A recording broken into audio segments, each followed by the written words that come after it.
నేను 2001 నుంచి ముస్లింల మధ్య పనిచేస్తూ వచ్చాను. చాలా మా నాన్నగారు ముస్లిం, మా అమ్మ క్యాథలిక్ క్రిస్టియన్. నన్ను ఎప్పుడు ముస్లింగా పెంచలేదు, నేను ఎప్పుడు క్రిస్టియన్గా కూడా పెరగలేదు. క్యాథలిక్ చర్చిలకు వెళ్ళాము, అక్కడే పేర్లు పెట్టారు. పెరిగిన తర్వాత నేను ప్రభువుని తెలుసుకున్న తర్వాత నేను ఒకరోజు హైదరాబాద్లో నాకు ఒక ముస్లిం మిత్రుడు వచ్చి, నువ్వు క్రీస్తును దేవుడని ఎందుకు నమ్ముతున్నావు, అది తప్పు, మీ బైబిల్ చెడిపోయింది, క్రీస్తు నిజానికి దేవుడు కాదు, ఒక ప్రవక్త మాత్రమే అని చెప్పినప్పుడు నేను ఛాలెంజ్ చేయబడ్డాను. I took it as a challenge to study and I studied, రిగరస్గా చదివాను. నేను ఈ టాపిక్ చదవటం మొదలు పెట్టక ముందు నా జుట్టు నల్లగా ఉండేది.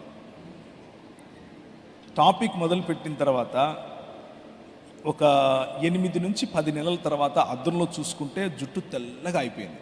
ఇప్పుడు రంగేసుకున్నా, మీరు పొరపాటు పడకండి.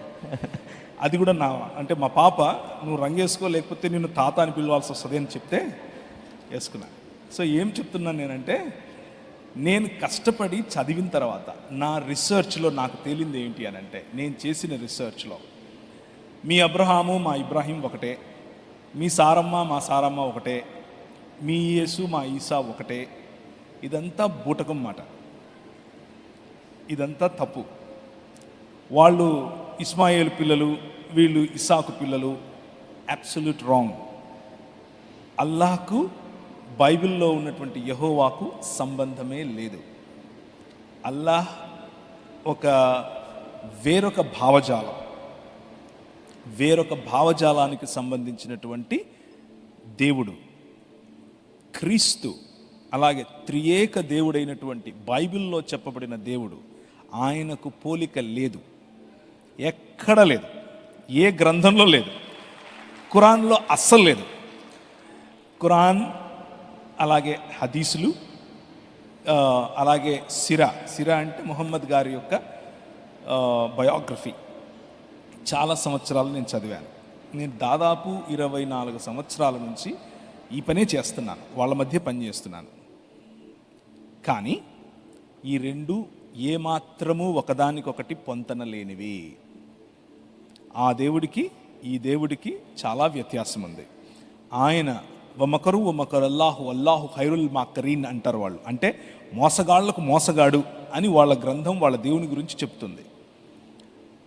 మన గ్రంథం, మనం చదివే 66 పుస్తకాలు ఉన్న బైబిల్ గ్రంథం పరిశుద్ధుడిగా దేవుణ్ణి పరిచయం చేస్తుంది. ఆ గ్రంథంలో ఉన్న దేవుడు సృష్టిలోనికి ఎప్పుడు ఏ విధంగానూ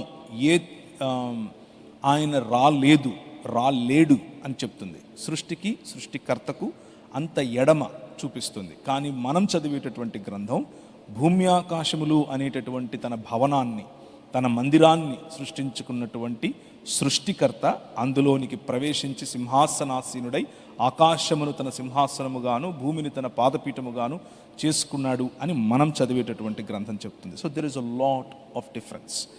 ఇది వేరు, అది వేరు. హైజాక్ కొంతమంది చేస్తారు కొన్ని కాన్సెప్ట్స్ను. హైజాక్ చేసినప్పుడు ఆ హైజాక్ చేయబడినటువంటి కాన్సెప్ట్ను కొన్ని వందల సంవత్సరాలు మాటికి అదే చెబితే అది సత్యం అనుకుంటారు ప్రజలు. కానీ మీరు అటువంటి తప్పును తప్పుగానే చూడండి.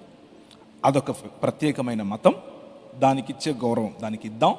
అది వారికి ఉన్నటువంటి ప్రవక్త ఒక ప్రత్యేకమైన ప్రవక్త, వారికి ఇచ్చేటటువంటి గౌరవం వారికి ఇద్దాం. కానీ ఇది అది ఒకటే అనంటే మాత్రం చాలా సున్నితంగా, చాలా ధైర్యంగా, చాలా కాన్ఫిడెన్స్తో అలా కాదు బ్రదర్ అని కూడా చెప్దాం. ఎందుకు అనంటే ఇది మతం కాదు, ఇది క్రీస్తు రాజ్యం, అది మతం. ముహమ్మద్ గారు నిర్మించినటువంటి ఇస్లాం. ఇది 66 పుస్తకాలున్న బైబిల్ గ్రంథం ప్రకటించేటటువంటి, పరిచయం చేసేటటువంటి త్రియేక దేవుని యొక్క భావజాలం, సంఘటితమైన ఐక్యత కలిగిన ఒక్క దేవుని యొక్క భావజాలం. అది ఒంటరివాడైన, ప్రేమించలేని, కేవలము జాలి చూపించగల దేవుని యొక్క భావజాలం. రెండిటికి అస్సలు పొంతనలేదు.